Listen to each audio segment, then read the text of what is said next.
Seja bem-vindo ao DRN Audiolivros. Se não for inscrito ainda, peço que se inscreva no nosso canal. Acompanhe os nossos audiolivros aí. A gente tem bastante conteúdo. Se você deseja um livro e não tiver no canal ainda, deixa nos comentários aí que eu sempre faço uma lista e tento ir atrás assim que possível. Se quiser nos dar uma força, a gente tem o Apoia-se, o Seja Membro e também o Pix. Sempre fica na descrição do canal e na descrição dos vídeos. E muito obrigado por estar acompanhando a gente nessa jornada.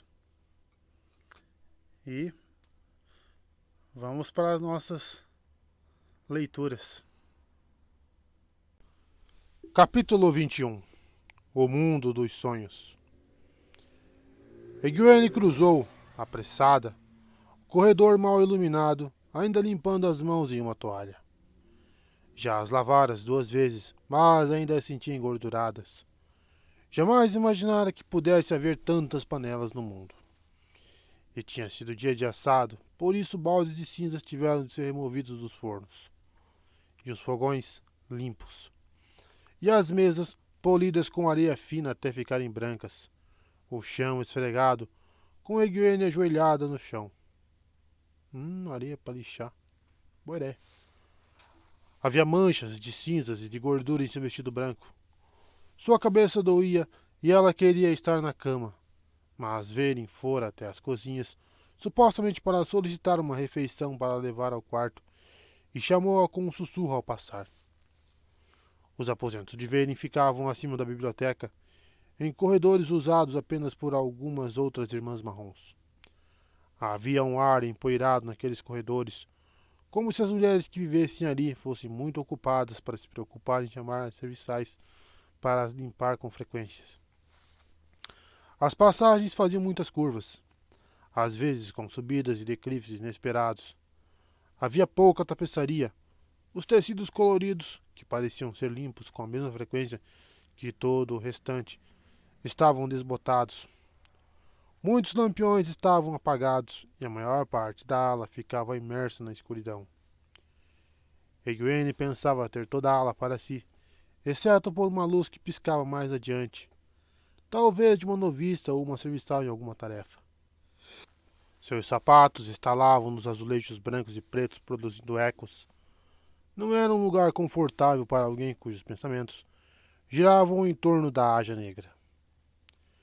Ela encontrou o que Vayne a mandara procurar. Uma porta com painéis no topo de uma rampa, ao lado da tapeçaria empoeirada de um rei montado em um cavalo enquanto recebia a rendição de outro rei. Vayne dissera os nomes dos dois, mortos centenas de anos antes do nascimento de Arthur Asa de Gavião. A mulher sempre sabia essas coisas, mas Egwene não conseguia se lembrar dos nomes dos homens ou dos países havia muito extintos que eles governavam. Porém, aquela era a única tapeçaria de parede que correspondia à descrição de Verin. Sem o som de seus próprios passos, o corredor parecia ainda mais vazio que antes e mais ameaçador. Ela bateu à porta e entrou, apressada, assim que ouviu um distraído. Quem é? Pode entrar. Depois de um passo para dentro do quarto, ela parou e olhou em volta.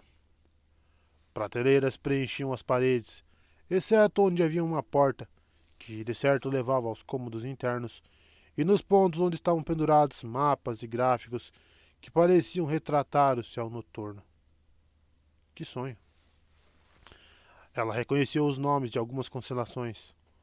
O fazendeiro e a carroça de feno, o arqueiro e as 5 irmãs, mas as outras eram um mistério.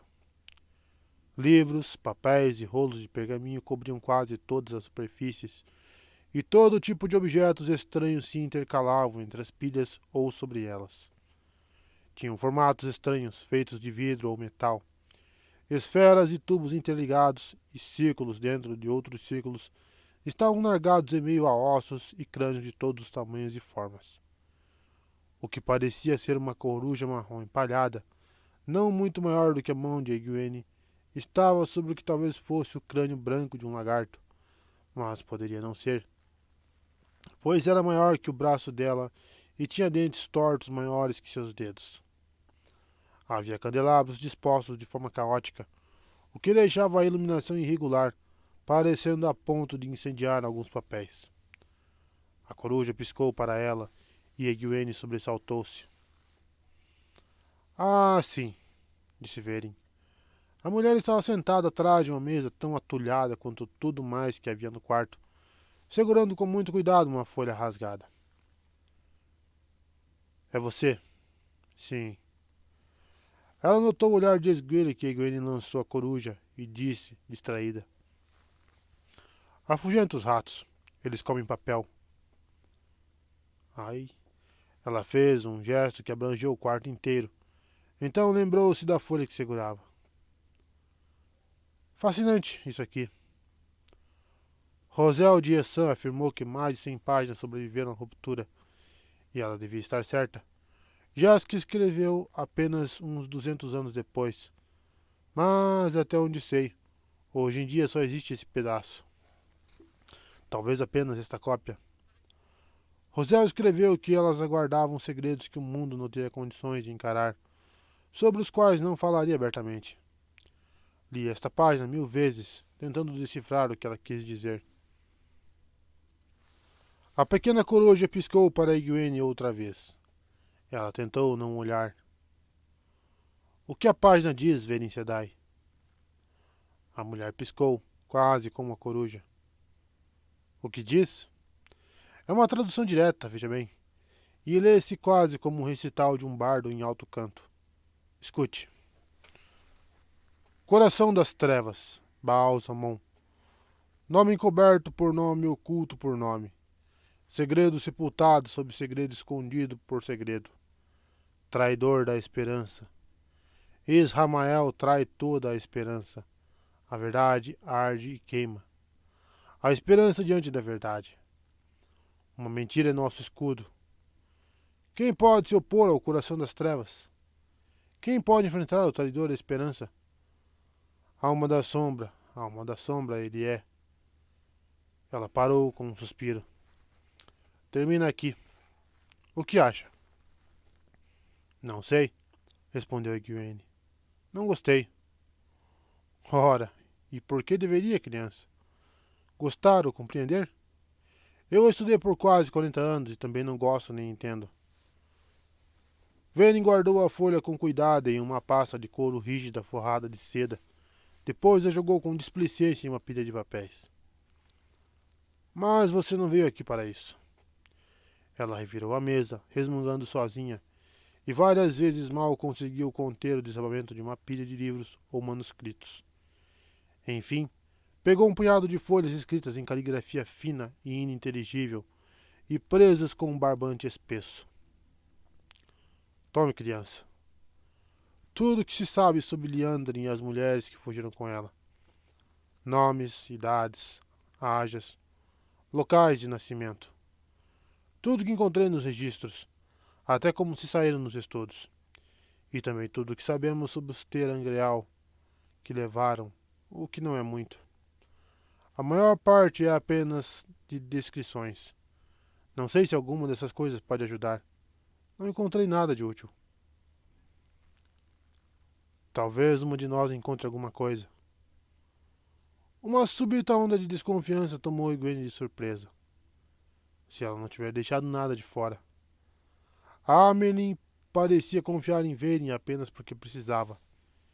E se a própria Verin fosse da Aja Negra? Ela se obrigou a parar aquela linha de raciocínio. Viajara da ponta de Toman até Tarvalon com Verin e se recusava a acreditar que a estudiosa roliça pudesse ter uma amiga das trevas. Eu confio na senhora, Verin Sedai. Será que posso, mesmo? A Aes Sedai piscou para ela mais uma vez. Depois afastou qualquer pensamento que houvesse lhe ocorrido, sacudindo a cabeça. Essa lista que lhe entreguei pode ser importante. E também pode ser um desperdício de papel. Mas não é a única razão pela qual a chamei aqui. Ela começou a mover os objetos na mesa para liberar espaço, aumentando ainda mais algumas pilhas já instáveis. Soube por Anaia que você pode revelar uma sonhadora, A última foi Corianin Nideal, há 473 anos. E pelo que entendi do registro, ela mal merecia o título. Será muito interessante se você se tornasse uma. Ela me testou, Venicidai, mas não soube dizer se meus sonhos preveem o futuro. Isso é apenas parte do que faz uma sonhadora criança. Talvez a menor parte. A educação que a Anaí acredita que esteja melhor para as garotas é muito lenta, na minha opinião. Olha aqui. Com um dedo, Veren traçou um número de linhas paralelas ao longo da área que havia liberado. Linhas sobre poeira que cobria a cera de abelha velha. Digamos que isso represente mundos que poderiam existir se escolhas diferentes tivessem sido feitas. Se os grandes momentos decisivos do padrão tivessem conduzido a outros caminhos. Os mundos alcançados pelas pedras portais, disse Egwene, para mostrar que havia prestado atenção às lições de Veren no caminho desde a ponta de Toman. O que aquilo tinha a ver com ela ser ou não uma sonhadora? Muito bem. Mas o padrão pode ser ainda mais complexo que isso, criança. A roda tece nossas vidas para formar o padrão de uma era. Mas as próprias eras são tecidas na renda da era, no grande padrão. No entanto, quem é que pode afirmar se essa é sequer a 10ª parte da trama? Parece que algumas pessoas da Era das Lendas acreditavam que havia ainda outros mundos, até mais difíceis de alcançar do que os mundos das Pedras Portais. Se é que se pode acreditar nisso. Eles ficam dispostos dessa forma. Ela desenhou outras linhas entrecruzando as primeiras. Por um instante, observou-as. O fuso e a urdidura da trama. Talvez a roda do tempo tesse um padrão ainda maior para os mundos. Ela se endireitou e espanou a poeira das mãos. Para de falar de poeira. Bem, não importa. Em todos esses mundos, ou em qualquer uma de suas variações, poucas coisas são constantes. Uma delas é que o tenebroso está preso em todos os mundos. Involuntariamente, Egwene deu um passo à frente para espiar as linhas que Veren havia traçado. Em todos eles? Como pode? Quer dizer que existe um pai das mentiras para cada mundo? A ideia de haver tantos tenebrosos a fez estremecer. Não, criança. Há apenas um Criador, que existe em todos os lugares ao mesmo tempo, em todos esses mundos. Da mesma forma, há apenas um Tenebroso, que também existe em todos os mundos ao mesmo tempo. Se ele for libertado da prisão que o Criador construiu em um dos mundos, será libertado em todos os outros. Enquanto permanecer preso em um, permanecerá preso em todos. Isso não parece fazer muito sentido, protestou Egwene. É um paradoxo, criança. O tenebroso é a personificação do paradoxo e do caos, o exterminador da razão e da lógica, o destruidor do equilíbrio, o desmantelador da ordem. De repente, a coruja levantou o voo com as asas silenciosas e pousou em um grande crânio branco que havia em uma prateleira atrás da Aes Sedai. Encarou as duas mulheres, piscando. Egwene havia notado o crânio ao entrar no quarto, com os chifres torcidos e focinho, e se perguntou que tipo de carneiro teria uma cabeça tão grande. Agora percebia como a cabeça era redonda e a testa alta. Não era um crânio de carneiro, era de um Trolloc. Ela ofegou, trêmula. Venicidai, o que isso tem a ver com ser uma sonhadora? O tenebroso está preso em Shaiol Ghul, e não quero nem imaginá-lo escapando. Mas os selos da prisão estão enfraquecendo. Até as noviças já sabem disso. O que tem a ver com ser uma sonhadora? Ora, nada, criança. Exceto que todos nós precisamos enfrentar o tenebroso, de uma forma ou de outra. Ele está preso agora, mas o padrão não trouxe Rand Altor ao mundo à toa. O dragão renascido enfrentará o Senhor do Túmulo. Disso não há dúvidas. Se Rand sobreviver até lá, é claro. O tenebroso tentará distorcer o padrão, se puder. Bem, até que já avançamos bastante, não é? Me desculpe, Verin Sedai, mas isso... Egwene indicou as linhas traçadas na poeira. Não tem nada a ver com ser uma sonhadora. Por que a senhora está me dizendo todas essas coisas? Verin a encarou, como se a burrice da garota fosse proposital. Nada? É claro que tem algo a ver, criança. A questão é que há uma terceira constante além do Criador e do Tenebroso. Existe um mundo que se encontra dentro de cada um desses outros. Dentro de todos eles ao mesmo tempo. Ou talvez ao redor deles. Os escritores da Era das Lendas o chamavam de Tel'aran'rhiod, o mundo invisível. Talvez o mundo dos sonhos seja uma tradução melhor. Muitas pessoas, gente comum que sequer pensaria em analisar, às vezes vislumbram Tel'aran'rhiod em seus sonhos e até veem uma centelha desses outros mundos através dele. Pense em algumas das coisas peculiares que seus sonhos já lhe mostraram. No entanto, criança, uma sonhadora, uma verdadeira sonhadora, é capaz de adentrar Tel'aran'rhiod. Egwene engoliu em seco. Eu acho que não sou uma sonhadora, Verin Sedai. Os testes de Anaia Sedai. Verde a interrompeu. Não provam nada, nem que sim, nem que não. E Anaí ainda acredita que você pode muito bem ser uma. Acho que vou acabar descobrindo se sou ou não, murmurou Egwene. Luz, eu quero ser. Não quero? Quero aprender, quero tudo. Não há tempo a perder, criança.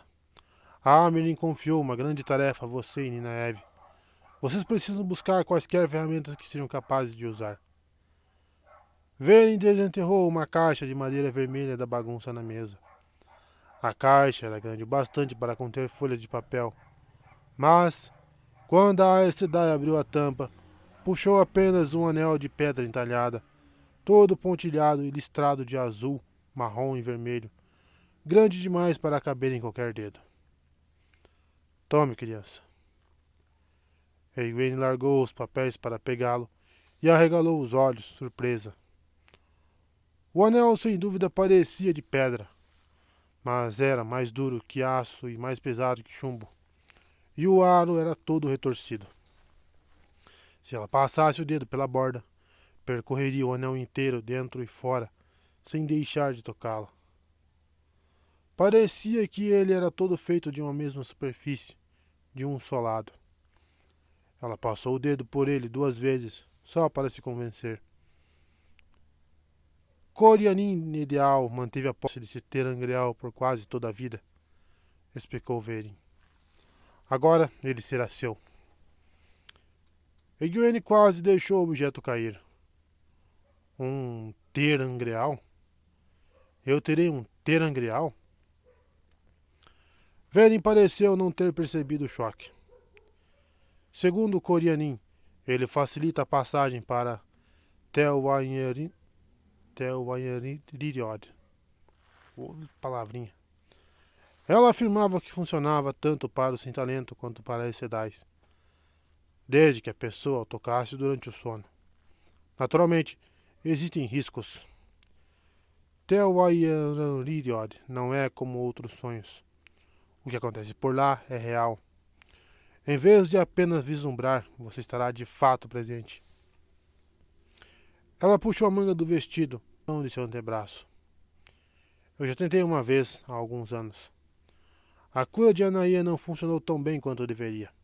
Lembre-se disso. A Sedai voltou a cobrir a cicatriz com a manga. Vou tomar cuidado, Verin Sedai. Real? Meus sonhos já são ruins o bastante. Não quero sonhos que deixem cicatrizes. Vou guardar esse anel em um saco, enfiar um canto escuro e deixá-lo por lá. Vou... Mas ela queria aprender. Queria ser uma Aes Sedai e não existiam sonhadores havia quase 500 anos. Vou tomar muito cuidado. Ela guardou o anel dentro da bolsa e puxou a corda com força. Depois recolheu os papéis que Vênia havia lhe entregado. Lembre-se de escondê-lo, criança. Nenhuma noviça, nem sequer uma aceita, deve ter um objeto como esse em sua posse. No entanto, ele pode se provar útil para você. Esconda-o. Está bem, Verin Sedai. Ao se lembrar da cicatriz da mulher, quase desejou que outra Aes Sedai chegasse naquele instante e tomasse o anel dela. Muito bem, criança. Agora saia daqui. Já está tarde e você precisa se levantar cedo para ajudar com o café da manhã. Durma bem. Depois que a porta se fechou ao Egwene passar, Verin permaneceu sentada, encarando-a por algum tempo. A coruja piou baixinho atrás dela, que puxou a caixa vermelha, abriu a tampa e franziu a testa para o que preenchia quase todo o espaço. Páginas e mais páginas, cheias de palavras escritas em uma caligrafia precisa, e a tinta preta quase não desbotada depois de quase 500 anos. As anotações de Corianine ideal, tudo o que ela havia aprendido durante os 50 anos que estudou aquele terangreal peculiar. Uma mulher misteriosa, Corianine, escondia dos outros a maior parte do seu conhecimento, confiando-o apenas àquelas páginas. Apenas a sorte e o hábito de revirar papéis antigos da biblioteca haviam levado Verin até elas. Até onde ela descobrira, nenhuma Aes Sedai, além da própria Corianine, sabia do terangreal. A mulher conseguira apagar todos os registros de sua existência. Mais uma vez, Verin considerou queimar o manuscrito, da mesma forma que havia considerado entregá-lo a Egwene. Entretanto, destruir conhecimento, qualquer conhecimento, era inconcebível para ela. E dá-lo? Não. É muito melhor deixar as coisas como estão. O que tiver de acontecer, acontecerá. Ela fechou a tampa. Agora, onde foi que deixei aquela folha? Franzindo a testa, começou a revirar as pilhas de livros e papéis à procura da pasta de couro. Egwene já não ocupava mais seus pensamentos.